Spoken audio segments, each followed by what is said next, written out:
So thank you, Professor Chakravorty, for this great speech. My name is Leland Lazarus. For those of you who don't know me, I'm a first-year Maud student. And forgive me for my voice. You know that last night was the Fletcher Follies, and a lot of us had a great time. And as you can hear from my voice, I had a little bit too much of a great time last night. The next speaker that I would like to introduce today is Seth Pate. And he's not only someone with whom I have so much respect, but he's also somebody with whom I share interest and passion for China, Taiwan, and cross-strait relations.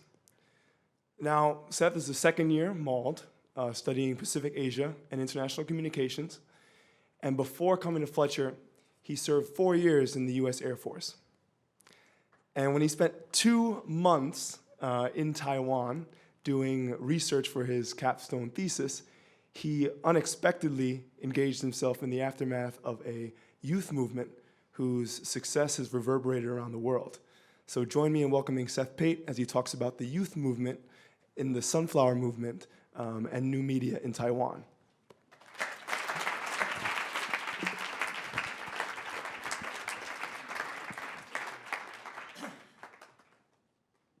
Leland, thank you so much, and thank you all for coming, and good evening. I appreciate you coming to listen to us, especially after Follies and on reading day. I'm Seth Pate, and I'd like to start with a request I have of you. If you could think of what your reaction would be if one morning you were browsing the New York Times on your tablet PC, of course, and you saw a story in which a bunch of Georgetown students, maybe from the School of Foreign Service, had occupied the US legislature. And I don't mean the grounds, I mean the actual building itself inside. They're very angry, they've got on Rage Against the Machine t-shirts, and they're singing the Clash songs, and they say they're not going to leave until the US withdraws from NAFTA. I would wonder if I had maybe gone to see The Onion instead. But as it turns out, this is a lot like what happened in Taiwan just a year ago.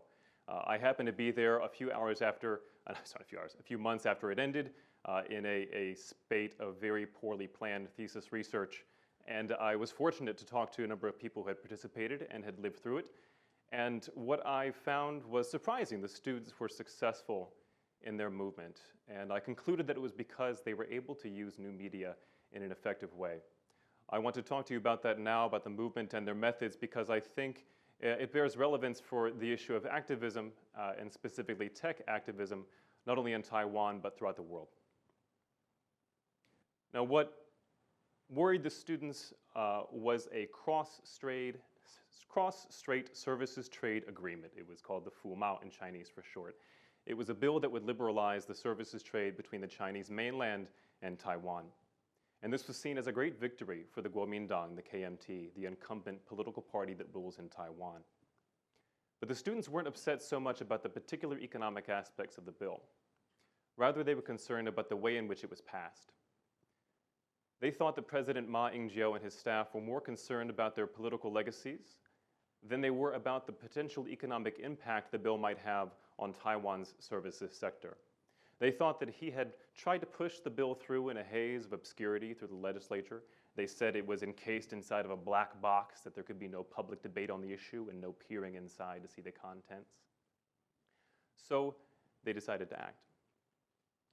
But I think there was something deeper motivating these students into such a drastic action. As you may know, the People's Republic of China in Beijing claims Taiwan as a province.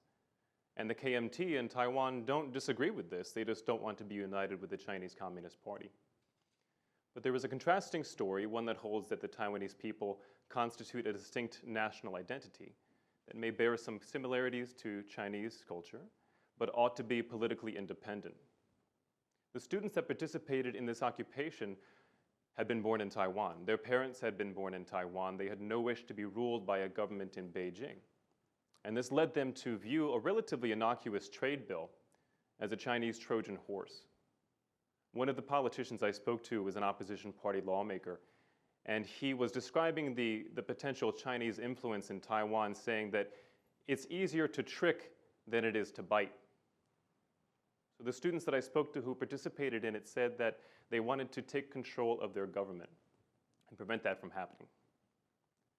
So one evening in March, this is last year, a few hundred students ran into the national legislature, which I assume is very poorly guarded, and they scared off the few security guards that were there. They took all the office furniture they could find and piled it up in front of the doors and said they weren't going to leave until debate was renewed on this services bill. Now that sounds like a desperate action to you. I would agree, I think it is. But surprisingly, they were successful. They were successful, I think, because they were able to leverage popular sympathies in Taiwan. Over 60% of Taiwanese agreed with the occupation. They weren't just skeptical about the bill itself, they agreed that the students were correct in the very drastic direct action that they took. And about a week after the protest movement started, there was a demonstration of 350,000 people outside in the capital in Taipei supporting the students. Now in a country that's about as populous as New York City, that is a huge deal. I think the students were able to draw upon this popular support because they effectively used new media, almost as a force multiplier. So I'd like to talk to some of the ways that they use this new media. From the start, video was very important to them. They wanted to show people what was happening inside the legislature, and the easiest way to do that is simply to show them a picture. So they took an iPad that I guess one of them had, and they propped it up on the podium with a pair of flip-flops. Somebody went shoeless for a while. And they broadcast this video stream out to the web. It was on YouTube, I think. That's how it started, but very soon afterward, every interior angle of the legislature was captured with these cameras. And the feeds from them were pushed out to big screens outside and on the web. There were narrators providing commentary in Mandarin Chinese and in English and in the local Taiwanese language. And this allowed them to bypass traditional media outlets, which may have been sympathetic or may not have been to the students' cause. If this all took on the aspects of a TV show, then the students themselves were the stars. These are two of the leaders on the left, Lin Feifan, and on the right, Chen Weiting. And they appear day after day in almost sort of this character costume role. Lin always in his army surplus jacket, Chen wearing a black or a blue t-shirt that had profanity on it or didn't, depending on whether he was going to talk to the media that day. They were cultivating this apolitical but earnest image. They were just appealing. Young people are generally appealing to look at. They're relatively attractive. They were clever, too. They had slogans. They called President Ma Zedong. And they said, since they were protesting a trade services bill, they said, "I do not serve." It works better in Chinese. And because they were charismatic, I think that helped the public to get behind them. Video was also important to them because it ensured security. Now, these students had grown up in a very democratic, very rights-respecting nation, but Taiwan wasn't always that way. From the 50s until the 80s, Taiwan experienced a period of martial law in which anyone protesting at that time, whether it be for democracy or for independence, was bound to meet the bad end of a baton, and the police were controlled by the KMT, the same political party that still exists today in Taiwan, although it is in a much different form. Protesters were beaten, they were arrested, they were tortured, some were killed, and I know this to be true because I talked to some of those people. So the students hoped that by videotaping each interaction with the police, they would have leverage against them, they could ensure their safety, and that's a tactic that has some relevance to my own society too. In the end, it seems to have worked. Some students were beaten, but it wasn't nearly as bad as it could have been. And technology was also important for more mundane but critical aspects of the protests. Early on in the first days of the campaign, they crowdfunded about $200,000 from an Asian crowdfunding site called Flying V. They collaborated with each other using cloud services like Google Documents. They were able to organize direct actions with a group messaging chat called Fire Chat. And even really simple stuff like food. If you were hungry, you were a student, you were inside, you couldn't leave, of course, so you could go on and fill out a Google form and say what kind of steam bun you wanted, and someone would bring it to you because it's very hard to fight the man on an empty stomach.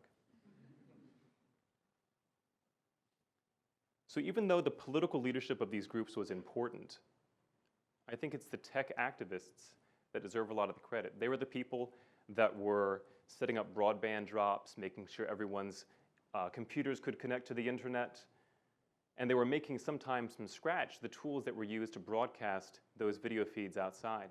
Now this is nothing new in activism. Activists always use whatever tools they can, and new media has been one of those tools. So this is an evolution rather than a revolution. but I think that Taiwan's sunflower movement is distinguished by its use of video and by moving beyond the existing tools like Facebook and Twitter into more niche and sometimes homemade tools. As it turned out, the students were successful.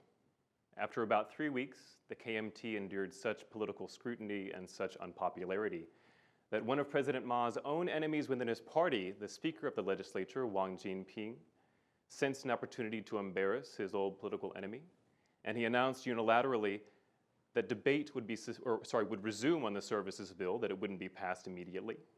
The students were able to claim success. So they all went home after they cleaned the carpets and made sure to put all the office furniture back where they found it. They had a great impact in Taiwan.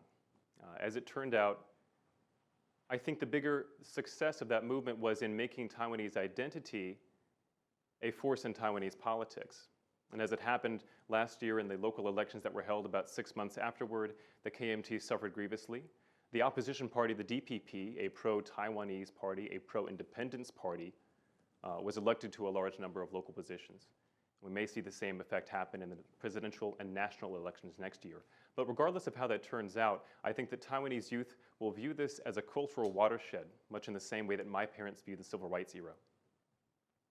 The movement has also had an impact in the world.